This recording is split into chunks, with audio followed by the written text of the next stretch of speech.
I went to my school, met my friends, and today, I was a part of a birthday celebration. I enjoyed a lot there. We had dance, we had so many games. I had a lot of fun. That's great. Okay, what is that? Oh, my book, 11-11-11. Okay, say something about it. This is my book 11-11-11, which I have been writing since the age of 9, and it consists of all the poems, writings, vlog, which I have written on my own. Wow. Okay, Naya, tell me something from your book. Okay, so I have a story from my book, which is in Hindi, Survival of the Fittest. Let me tell you for it all. एक बार एक लड़का था यश। उस बच्चे को जो करना होता था वो सब उसकी मर्जी से होना होता था। उसको बहुत काम करने थे। वो बच्चा रोज अपनी लाइफ में उठते ही अपने लिए कुछ एम करता था। हम भी करते हैं। हम भी रोज सुबह उठते हैं और कहते हैं आज मैं ये खाऊंगा, आज मैं इधर जाऊंगा, इससे मिले बहुत दिन हो गया, आज तो इसके घर जाना बनता है। बहुत चीजें हम अपने पूरे दिन के लिए अपने गोल्स, अपने एम्स सेट कर पाते हैं, पर इट्स नॉट इम्पोर्टेंट कि हम हर बार उनको मीट करें। हम हर बार हर चीज को अचीव नहीं कर पाते हैं, इट्स ओके। सब कुछ हम एक बार में, एक दिन में, या फिर जिस टाइम लिमिट में हम सोचते हैं, जिस पीरियड ऑफ टाइम में हमने उसको अचीव करने का सेट किया होता है, हम नहीं कर पाते, and it's perfectly healthy and fine. But Yash के साथ ये बात नहीं हुई। यश को जो चाहिए था बस उसको वैसे चाहिए था। जैसी स्थितियां होती हैं, जैसे सर्कमस्टेंसेस होते हैं, उनको हम अडेप्ट करते हैं अपने नेचर के हिसाब से। जैसा हमारे आसपास लोग होते हैं, जैसे पर्सपेक्टिव होते हैं उनके, उस हिसाब से हम वो काम करते हैं। जो हम चाहते हैं हमेशा हमें वैसा नहीं मिल सकता, and that's very very okay. We have to be happy with it. But ये सोच यश की नहीं थी। यश जो था, एक दिन उसने सोचा कि आज वो बीच पर जाएगा, साइकिलिंग करते हुए, हवा के मजे लेते हुए, और बहुत सारी मस्ती करेगा अपने दोस्त के साथ, बातें करते हुए बीच पर जाएगा और वहाँ की ठंडी ठंडी हवा भी एंजॉय करके अपना दिन वहाँ बिताएगा। वह सुबह उठा, स्कूल गया, और जैसे ही वो घर आया उसने जल्दी से होमवर्क कंप्लीट किया, दोपहर को रेस्ट भी नहीं किया, एंड तुरंत अपना खाना खाकर वो निकल गया अपने दोस्त रोहन को बुलाने। उसके घर तक वो साइकिलिंग करते हुए गया, और जैसे ही वो रोहन के घर पहुंचा उसे पता चला कि रोहन आज नहीं आएगा। पर क्यों? जैसे ही वो रोहन के पास पहुंचा, उसने उसका घर का दरवाज़ा खटखटाया और कहा, रोहन चलो बीच पर चलते हैं, मज़े करेंगे, तुम्हें याद तो है ना हमारा प्लान? रोहन ने कहा, नहीं यार, आज मेरी बुआ आई हुई है, आज तो मैं उनके साथ टाइम स्पेंड करूँगा, नहीं आ पाऊँगा। यश ये सुनकर बहुत ज़्यादा उदास हो गया, एंड थोड़ी सी फ्रस्ट्रेशन के साथ आज उसके जो भी प्लान थे वो नहीं कर पाएगा। उसने अपना होमवर्क भी कंप्लीट किया, दोपहर को सोया भी नहीं बेचारा, और अब वो जा भी नहीं पाएगा। जैसे ही उसने ये सब सोचा, वो थक हार के इरिटेट होकर घर वापस आ गया।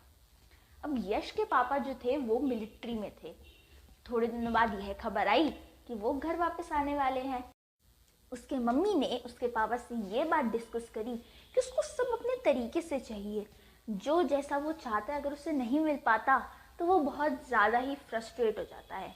उसके पापा ने भी ये बात नोटिस करी और सोचा कि वो यश को ये सिखाना तो पड़ेगा कि वो जैसा चाहता है हर बार ऐसा नहीं हो सकता। उसे तो मिलिट्री में जाना था, तो वहाँ तो बिल्कुल ऐसा नहीं होगा, जो आप चाहोगे वो तो आपको कभी नहीं मिलेगा, एंड आपको उस चीज़ को अडेप्ट करके उसको एक बहुत ही हेल्दी और एक परफेक्ट वे में लेना पड़ेगा। इफ टू एक्सेप्ट इट कि नहीं ऐसा नहीं हो पाया, इट्स ओके, जो है मुझे उसके साथ खुश रहना चाहिए, एंड मुझे खुश रहना पड़ेगा। थोड़े दिन बाद उन तीनों को वैष्णो देवी जाना था, तो यश के पापा ने, जो मिलिट्री ऑफिसर थे, उन्होंने क्या किया, एक बहुत ही कंफर्टेबल कोच बुक करवाया कि उनकी फैमिली जो है आराम से बैठकर वैष्णो देवी तक पहुंच सके। जैसे ही वो ट्रेन स्टेशन पर पहुंचे, रेलवे स्टेशन पर पहुंचकर उन्हें पता चला कि कोई चीज़ की वजह से कोई मिसअंडरस्टैंडिंग हो गई थी, एंड उस प्रॉब्लम की वजह से वो लोग उस कोच में बैठकर नहीं जा पाते। तो वो एक दूसरे कोच में चले गए, जो कि बहुत ज़्यादा अनकंफर्टेबल थी एंड गंदी थी। उन्होंने सोचा कि क्यों ना वो उस अंदर के रास्ते से अपने कोच में चले जाएं, पर वो रास्ता थोड़ी देर के लिए बंद था। तो उन्हें यह खबर मिली कि वो अगले स्टेशन तक पहुंचेंगे जब, तब उन्हें अपने कोच में एंट्री मिल जाएगी। जब उन्हें ये बात पता चली उन्होंने सोचा कोई नहीं, अगले स्टेशन तक की तो बात है, बैठ जाते हैं। यश जैसे ही उसमें घुसा वो फिर इरिटेटेड, क्योंकि जो उसे चाहिए था वो तो नहीं मिला। उसको चाहिए थी एक बहुत ही परफेक्ट जर्नी। जा रहा है वो बाहर, हसीन वादियाँ, अच्छा खाना and comfortable and clean seats, जो कि उसको नहीं मिल पाया। इस बात से फिर वो बंदा इरिटेट हो गया एंड नहीं उसको खुशी मिली कि वो वैष्णो देवी जा रहा था, वो उस जर्नी को एंजॉय नहीं कर पाया। यश को और उसकी फैमिली को वो उस कोच में 3 सीट्स मिली। तो यश जो है वो विंडो सीट पर जाकर बैठ गया और उसके मम्मी पापा उसके साइड में बैठ गए।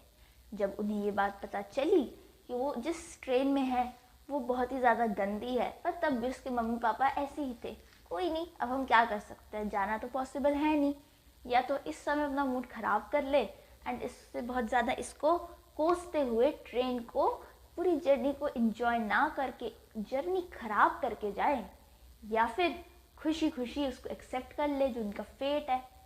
उसके मम्मी पापा तो इस बात से खुश हो गए कि चलो हम वैष्णो देवी जा रहे हैं, माता के दर्शन करेंगे और बैठ के खुशी खुशी। पर यश की तो ये आदत ही नहीं थी, बचपन से वो बच्चा सिर्फ यही चाहता था जैसा वो चाहता है वही हो जाए, पर ऐसा नहीं था। एकदम ही से बाहर बारिश शुरू हो गई, खिड़की से यश की स्लीव्स पर पानी आने लग गया। पर एक तरफ जब उसको धीरे धीरे पानी पड़ रहा और उसको गीला होता जा रहा था वो इस बात से इरिटेट हो रहा था। अब उसने अपने पापा पे चिल्ला कर कहा, पापा हम कैसी ट्रेन में बैठे हुए हैं, मेरे को बिल्कुल मज़ा नहीं आ रहा, इतना जैसा मैं चाहता था वो हो नहीं पा रहा, क्या करे अब, क्या करे। ये बोल बोल के उसने अपने पेरेंट्स का बिल्कुल सिर खा लिया एंड वो इस बात से भी इरिटेट होने लगा। तो जो बात यश के मम्मी पापा ने सोची वही उन दोनों ने उसको समझाई कि देख, जो हम चाहते हैं वो हर बार नहीं हो सकता, तो आपको हमेशा जो चाहिए वो अगर नहीं मिल पा रहा तो जो मिल रहा है उसको भगवान का आपके लिए एक ऑर्डर समझ के, एक उनका आपके लिए डिसीजन समझ के, अपनी फेट समझ के, अपनी किस्मत समझ कर रख लेना चाहिए, उसको एक्सेप्ट कर लेना चाहिए एंड वैसे वैसे आपको फंक्शन करना चाहिए। ज़रूरी नहीं है जो हम चाहते हैं वो लाइफ में हमें वैसा ही मिलेगा, बट इसका मतलब ये नहीं है कि हम पूरी लाइफ अपना सिर्फ। तो यश के पापा ने उसे कहा, देख बेटा, द चॉइस इज़ योर्स, अगर तू चाहता है तो इस जर्नी को ख़राब भी कर सकता है, नेगेटिव सारी चीज़ों को अडेप्ट करके, एंड ये सोच सकता है जो मैं चाहता था मेरे को नहीं मिला, एंड दूसरी तरफ इसको एज अ पॉजिटिव वे में तो उसको एक्सेप्ट करके तो ये सोच सकता है मैं वैष्णो देवी जा रहा हूँ, मैं खुश हूँ, मैं अपनी फैमिली के साथ जा रहा हूँ, I am so blessed to have a family, and तो इस बात को इतनी अच्छी अच्छी चीज़ों को जो तेरे पास हैं उसको लेकर, बारिश के मज़े लेकर, उससे तंग ना होकर, तो इसको as a positive way enjoy भी कर सकता है। उसने इस बात को सोचा और सोचा कि उसके जो पापा कह रहे हैं वो सही है, उसको इस बात को एज अ पॉजिटिव वे लेना चाहिए। तो उसने क्या किया, वो अपनी फैमिली के साथ खुश हो गया और उसने कहा चलो मम्मी पापा अंताक्षरी खेलते हैं। उन तीनों ने अंताक्षरी खेली, इतना एंजॉय कर रहे थे कि आसपास के लोगों ने भी उन्हें ज्वाइन कर लिया और कहने लगे कि वाह जी वाह, इतना मतलब मज़ा आ रहा था उन लोगों को कि उन्होंने ये सोचा। और यश के दिमाग में आगे से कोई बात ही नहीं आई कि मेरे दिमाग, मैंने जो ये सोचा था अपने दिमाग में, मैंने जो प्लान बनाया था नहीं हुआ तो मैं इस पर उदास हो जाऊँ। कभी जो चीज़ें हम चाहते हैं नहीं हो सकती, इट इज़ बिकॉज कि सोचते हैं हम कि भगवान जो चाहते थे वो नहीं हो पाता था, है ना।